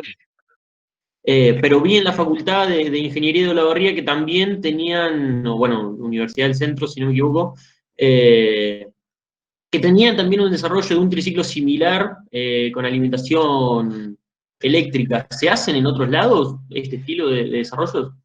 Bueno, yo trabajé indirectamente con ese triciclo, que en realidad ellos lo que hicieron fue un vehículo para competir en esas competencias de velocidad o autonomía que hacen en distintos lugares del mundo. Ganaron algún premio. Ellos usaban plomo. Se contactaron conmigo hace muchos años atrás, no sé, te diría que hace más de 8 o 10 años atrás, porque me habían visto promulgando el tema del litio en la Argentina, y me dijeron cómo haría yo la batería y se las diseñé y les dije cuál era mi proveedor y ellos le compraron las pilas, pero el proveedor, en vez de venderle las pilas, pues yo le dije, ustedes compren las pilas que yo les digo cómo hacer el resto. El proveedor de las pilas le vendió la batería completa y les vendió un buzón y terminaron teniendo problemas, tuvieron que desarmar las baterías de litio que habían comprado, porque yo no les dije que compraran las baterías, les dije que compraran las pilas, que yo les decía cómo hacerlas. Bueno, y ahí nos hicimos muy amigos con esta gente. Yo, de hecho, di un par de charlas allá en la gente de allá de electromecánica de Olavarría. Claro. Así que, bueno, sí, ellos, no hay, digamos, nosotros fuimos los primeros cuando hicimos todo esto, indudablemente lo digo, no tengo ninguna duda. En la actualidad, todo lo que hablan, que hacen de litio, por ejemplo, el auto eléctrico que hoy fabrican en Capital Federal, el Zero Electric, usa una batería de litio comprada. De hecho, me contacté con ellos, hace poquito se contactaron conmigo y con Marcos para ver si podíamos asistirlo y les dijimos que sí, obviamente. Nosotros no somos una empresa, somos una universidad pública. Y entonces estamos para divulgar y dar la información en tanto y en cuanto también se acuerden de nosotros cuando digan cómo hicieron las cosas, ¿me entendés? Porque es espalda contra espalda. Yo te ayudo, pero vos nosotros no queremos plata, queremos prestigio, queremos que nos sostengan para que nosotros podamos seguir evolucionando. ¿Me explico? Así que bueno, no hay muchas universidades que hayan hecho trabajos en litio, porque de hecho la gran mayoría de las que han querido hacer algo se han puesto en contacto con nosotros y por razones de falta de financiamiento no han logrado llegar adelante. Yo he estado en Concepción del Uruguay también, que han hecho un auto eléctrico muy bonito, un Peugeot 207 creo que era, bonito, o 307, pero con plomo. Y cuando yo fui a dar la charla ya, les pregunté por qué no litio, porque no les había dado la financiación, o sea, no les había dado los recursos. Y bueno, hicieron eso, convirtieron un auto eléctrico, lo convirtieron, Peugeot les donó un auto, ellos sacaron el motor y le pusieron todo eléctrico. Era bellísimo. Pero tenían los problemas que tiene plomo, que es que tiene una respuesta a las corrientes muy defectuosa. Es decir, cuando vos le sacás altas corrientes a una batería de plomo, la tensión se le cae vertiginosamente y entonces el sistema de control Dice, se cayó la tensión por debajo del nivel que vos me programaste que tengo que cortar, te corto. Y resulta que la batería todavía tenía un 50% de capacidad. Pero ¿qué pasa? Un 50% de capacidad, vos le pegaste una aceleración como si lo hubieras cargado recién. Plomo eso no te lo deja. En cambio, litio, vos podés hacer la agresión que quieras hasta el último electrón almacenado o el último ion almacenado en su estructura cristalina. Bueno, este es el auto que hicimos con el IAME de mecánica de la Facultad de Ingeniería, Ingeniería Aplicada Mecánica y Electromecánica y el CTA. A este lo convertimos, acá sacamos datos que son muy interesantes también.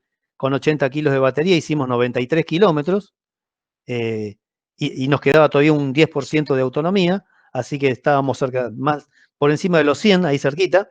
Con 3 personas arriba hicimos la prueba, no con uno, porque eso también es algo que uno ve en las hojas de datos de los colectivos que se venden internacionales eléctricos. Te dicen autonomía 300 kilómetros. Y cuando vos lees la letra chica te dice viento en cero, horizontal totalmente y solamente el chofer.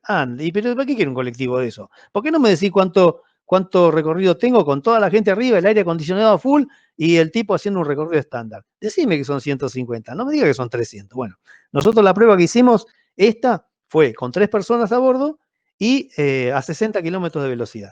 Logramos 93. El chofer era un ingeniero mecánico, que lo nombro porque por ahí ustedes lo conocen, que es del IAME y que trabaja ahí, que ahora se me hizo una nube en la cabeza, ya me voy a acordar el nombre. Pero, ¿qué te iba a decir?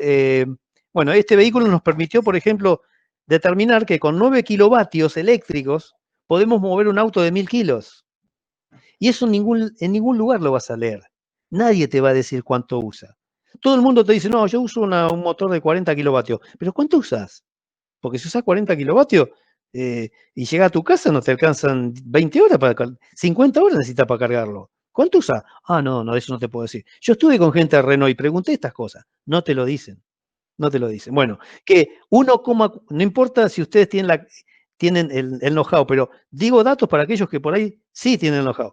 1,4 ampere hora por kilómetro consumimos en este auto con 3 personas a bordo. Ese es un número de diseño. Si yo te digo ese valor y vos querés un 100 kilómetros de autonomía, necesitas 140 ampere hora de capacidad. Es el número, es relativamente simple. ¿Me explico? A 60 kilómetros de autonomía. ¿Por qué?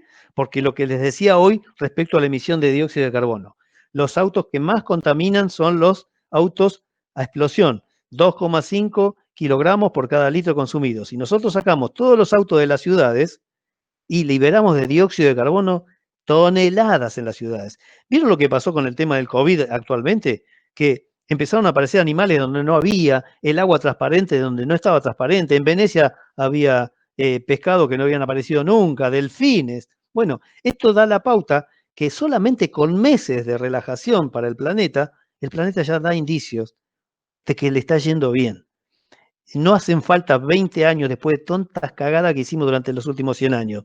Con algunos meses que le demos de changüí al planeta, el planeta dice, mirá, fíjate, mirá cómo me siento, mirá, fíjate, hay animales en lugares donde no existían, hasta se siente en la respiración de las ciudades. O sea, cuando uno respira, yo que soy asmático me doy cuenta que algo está pasando en mi beneficio. Bueno, esta es la de Tapalqué. El mismo motor que usamos en el Gol lo pusimos acá, con una reducción más grande. ¿Por qué? Y porque esta no necesitaba, esta camioneta ahora tiene la caja, junta los residuos verdes de Tapalqué. Es fantástico, un vehículo eléctrico juntando los residuos verdes de un pueblo.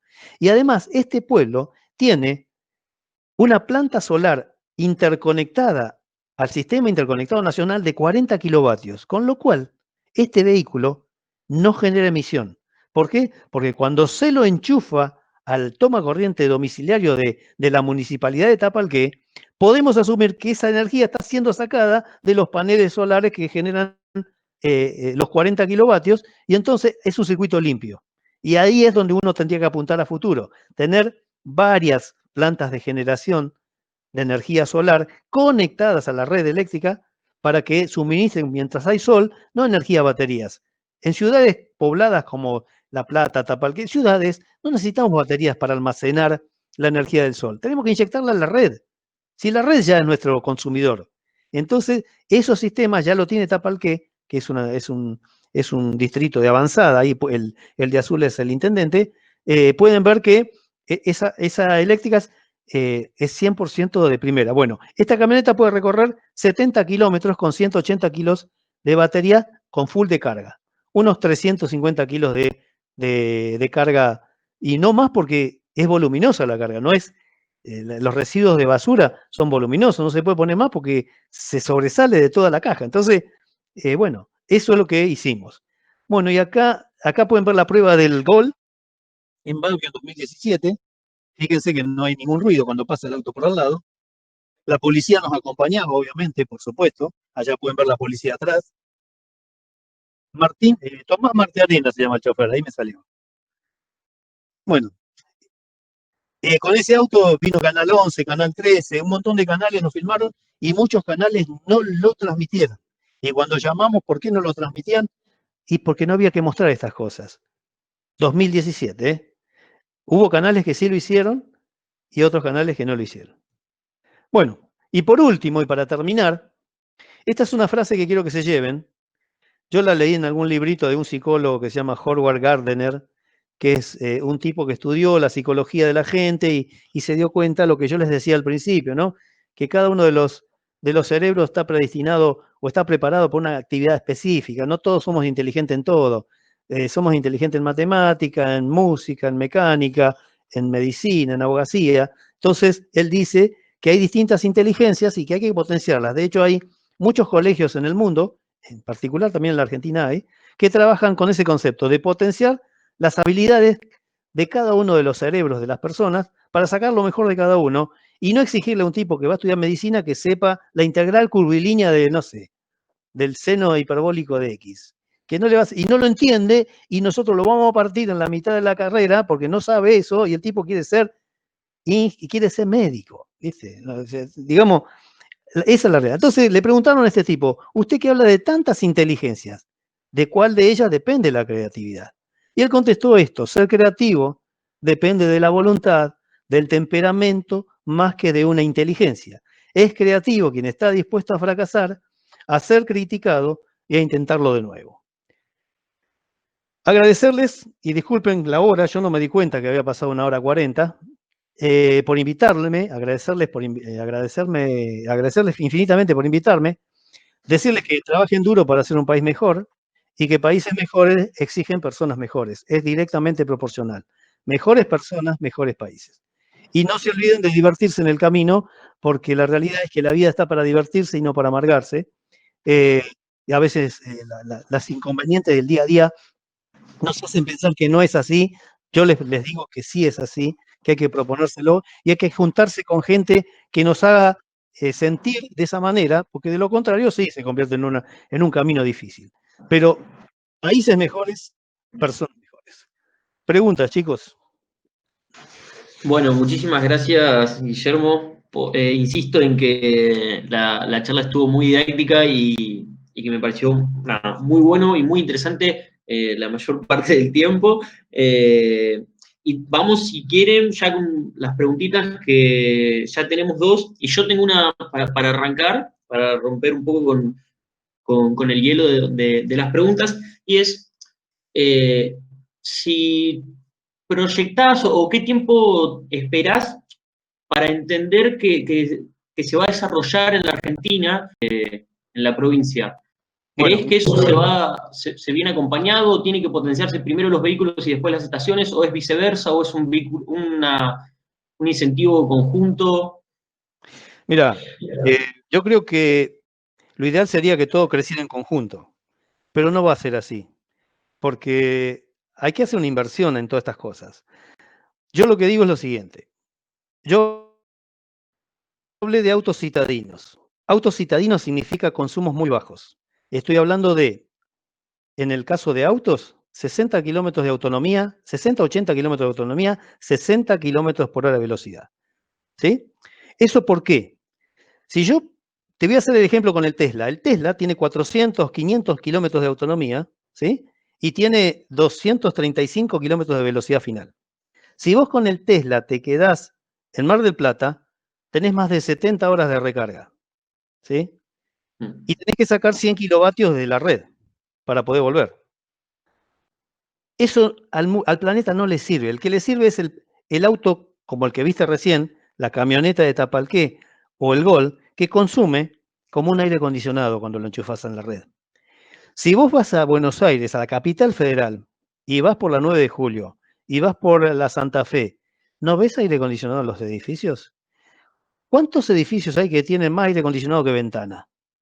¿Cómo te Terrible, sí, puedes sí. imaginar de dónde sale esa energía? ¿Te planteaste alguna vez eso? ¿De dónde sale la energía de cada vez que hacen el Black Friday y salen 2000 aire acondicionados? ¿Sabes cuánto tardan en instalarse esos? Una semana. Porque nadie compra un aire acondicionado para irse a dormir con el aire acondicionado abrazado. Lo enchufa al toque. ¿Sabes cuánto consumen esos aire acondicionados? Como el auto eléctrico que te mostré recién. 2000 en 4 días. 2000. ¿Sabes cuánto colapsa eso a la generación? Un montón. Entonces hay que preguntarse eso. Si podemos admitir que podemos colocar en un fin de semana 2000 aire acondicionados, ¿por qué no podemos imaginarnos en 2, 3, 4 meses autos conectados a la red eléctrica como si fueran aire acondicionado? Es más, hay sistemas inteligentes que te permiten que si el auto vos le das la capacidad de la inteligencia de tomar decisiones, el auto dice, ah, mira, mi dueño me dijo que este fin de semana no me va a usar. Entonces el auto le da a la red eléctrica el suministro desde las baterías, convirtiéndolo en la alterna y entrando a la red la energía que tenía acumulada en batería, porque el dueño lo habilitó, porque este fin de semana, y es simplemente darle una sentencia, cliquear en un icono del auto, eso se puede hacer. Entonces, tenemos que comprender eso, que si nadie se preguntó nunca cómo es posible que en Capital Federal haya casi un aire acondicionado por persona, donde hay 2,7 o 2,5 millones de personas, porque los hay, ¿por qué no podemos pensar en autos eléctricos citadinos equivalentes a un aire acondicionado? ¿Sí? No un Tesla. Si yo te pongo en Capital Federal 100 Tesla a 100 a 100 kilovatios, y son 10 megavatios. Es un montón. Estás tirando algo, estás poniendo una central para eso. No, yo estoy de acuerdo que el Tesla siga su viaje, pero no va a mejorar la calidad del mundo eso. El que mejora la calidad del mundo son los citadinos, los chiquitos, los autos de 60 kilómetros de autonomía, 60 kilómetros por hora de velocidad final. ¿Sí? Y Claro, obviamente, cuando eso salga al mercado, punto de carga, ¿para qué vas a necesitar? Si lo cargas en tu casa. Te sacaste el tiempo de encima. O sea, es un auto de ir a trabajar y volver, de ir a Berisso y volver, de ir a Ensenada y volver, de ir a Citibel y volver. Lo cargas en tu casa. O lo cargas en la casa de tu amigo si es que te quedaste boludeando y y te diste cuenta que no tenía energía. Sacá la larga y lo enchufás. Es un aire acondicionado. Son 7 a 10 amperes como mucho del enchufe. ¿Sí? Eso es todo. Entonces, creo que ya me lo han preguntado muchas veces estas cosas. Una vez en Tecnópolis me preguntaban, sí, ¿dónde va a sacar la energía eléctrica? Y yo les contesté, ¿y usted dónde saca la energía para su aire acondicionado y la de los 2 millones de personas que están en Capital Federal? Porque asustan esos edificios. ¿Ustedes vieron lo que son? O vayan a La Plata, vayan a los edificios de trabajo, lo que es uno por... Acá en Citibel, yo vivo en Citibel, tengo vecinos con 53 metros cuadrados de casa que tienen 2 aire acondicionados. Yo tengo 220 y no tengo uno solo. Ni uno tengo. No tengo aire acondicionado en mi casa. Y no lo quiero tener porque sé el impacto que eso genera en la red. No lo quiero tener. Y hay tipos que tienen uno de 53 metros, tiene uno de 3000 y uno de 6000. Claro, uno en el living y uno en el cuarto para más confort. No, es increíble. ¿Por qué? Porque era barato. Y claro, si es barato, yo también. Pero bueno, la realidad es esa.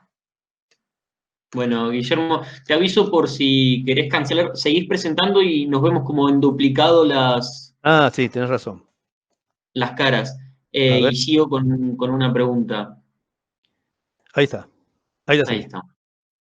Perdón, ¿eh? Bueno, una pregunta de Ignacio que te pregunta si pensás que en el futuro la industria automotriz se va a inclinar totalmente a lo eléctrico o a los motores híbridos. Los motores híbridos son una interfase de validación que no dio mucho resultado. El híbrido no necesita enchufe, o sea, ustedes cargan combustible.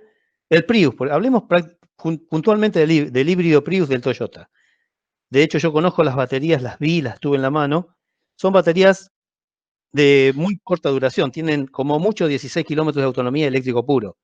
El auto híbrido está hecho para andar con un grupo electrógeno básicamente a bordo, alimentando la batería todo el tiempo y los motores de propulsión que son eléctricos sacados desde el grupo electrógeno, o sea, es eléctrico puro. ¿Es más eficiente? Y sí, ¿por qué?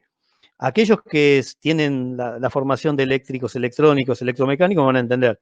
Un motor que trabaja a régimen permanente consume mucho menos y emite mucho menos contaminación que un motor que está frenando y acelerando.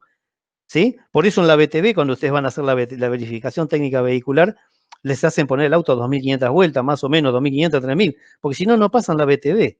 El auto en régimen permanente es el que consume menos y el que emite menos. Entonces, el híbrido en ese sentido es una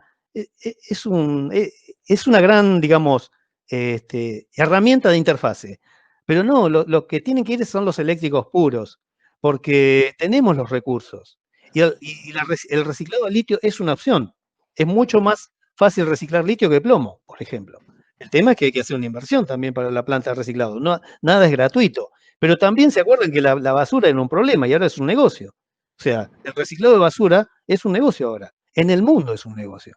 Entonces, bueno, todo cambia el paradigma, ¿viste? Depende de cómo lo mires y a dónde apuntes, ¿viste? Yo prefiero cobrar menos impuestos y generar más empleo que no generar más impuestos y menos empleo, aunque recaude lo mismo. ¿Sí? A igualdad de recaudación, yo prefiero tener menos ingresos por impuestos y más empleo genuino que la realidad eso obviamente en un país que funciona, ¿no? Que funciona al 100%. Pero con la basura pasa lo mismo. Entonces, yo creo que el eléctrico puro es el que hay que sacar, los de las ciudades son los que hay que sacar, porque son los más contaminantes. Y bueno, y ya te digo, esa sería mi respuesta, ¿no? No sé si fui claro, si no, te la debo. No, está muy bien. Y una última pregunta, que Ignacio también está como con la duda de en cuánto tiempo se termina de cargar al 100% del Gol Tren, del motor del Gol. El Gol tenía 8 horas de carga, pero la camioneta de Tapalqué la podemos cargar en 3 horas. Fíjate vos, ¿no? ¿Por qué? Y bueno, porque el cargador que pusimos en el Gol era un cargador fijo de 1,8 kilovatios y el cargador que pusimos en la Ford es uno de 6,6 kilovatios. Ahora que la liberamos, la de la Ford, no. La de la Ford está trabada en 1,8 kilovatios. ¿Por qué? Y porque si yo te pongo 6,6 kilovatios y vos me enchufás en un toma corriente estándar, yo te lo derrito. Son 32 amperes. Y los de domicilio no soportan más de 10. Como mucho 20 si es un enchufe más o menos bueno y con capacidad de tener 20 amperes. Entonces, ¿qué hicimos? Hicimos un software que el intendente de Tapalqué con una clave al solo efecto de hacer la prueba, pero no porque lo requiera, porque la realidad es que la camioneta está más tiempo parada que recorriendo, porque la recorrida de Tapalqué, se imaginan que es chiquita, es un pueblo chiquito, montar la basura es rápido, así que está más tiempo parada que andando, entonces no necesita cargar en 3 horas. Pero si quiere probar, lo puede hacer, pero tiene que hacer con un enchufe especial de 32 amperes, con el impacto que eso genera en la red, ¿no? Porque encima el cargador es monofásico, porque teníamos que dar la posibilidad de poder cargar en cualquier lugar donde fuera esa camioneta, y entonces exigirle trifásico ya era una complicación adicional. Si había alguna posibilidad de llevarla a algún lado lejano, que es algún pueblito cercano a Tapalqué, y pedirle un enchufe trifásico era una complicación. Entonces, Claro, sí, sí. trifásico y por software limitamos la carga en 3 niveles, que son 10, 20 y 60 amperes de recarga. En batería, estoy hablando de la corriente de batería, ¿eh? Bueno, Guillermo, ya con esa última cerramos el ciclo de charlas y, nada, y te pasamos a agradecer el tiempo y haber accedido a poder darle difusión a todo este desarrollo que es tan importante y que se hace desde nuestra facultad, ¿no es cierto? Bueno, desde los laboratorios que forman parte de la facultad. Sí, sí. Y tenerlo tan cerca y poder habitar las mismas calles y pensarnos también dentro de estos desarrollos es importantísimo y me parece que es súper valorable y para eso te buscamos a vos, también como Marcos, para que nos puedan venir a contar cómo es todo esto. Así que bueno, muchísimas gracias y además gracias a todos y todas que se pudieron acercar y que se sumaron a esta charla. Bueno, muchísimas gracias por invitarme, gracias por los agradecimientos ahí que veo en el chat. Espero que les haya gustado realmente porque digamos, si en 1 hora y pico hablar de una conversión en términos técnicos, si ustedes me preguntan, les voy a decir lo que sepa, que creo que es bastante, en tantos años, después de 17 años dando vuelta con esto, hasta el más boludo aprende. Pero, se los digo, pero yo pensé más que nada una idea general, global, de actitud, de cómo enfrentar, de por qué las cosas, hablar un poco del litio, de la problemática del litio, de por qué la reconversión, cuál es la ventaja de reconvertir, bueno, todas las cosas que fuimos hablando, la contaminación, tocamos infinitos temas y bueno, en algún momento algo de eso supongo que les irá a servir a aquellos que sigan alguna actividad relacionada con esto, y si no, es información general y la información y el conocimiento nos hace soberanos. Bueno, muchísimas gracias y nos estamos encontrando. Bueno, gracias a ustedes, chicos. Un abrazo grande. Chao, queridos. Chao.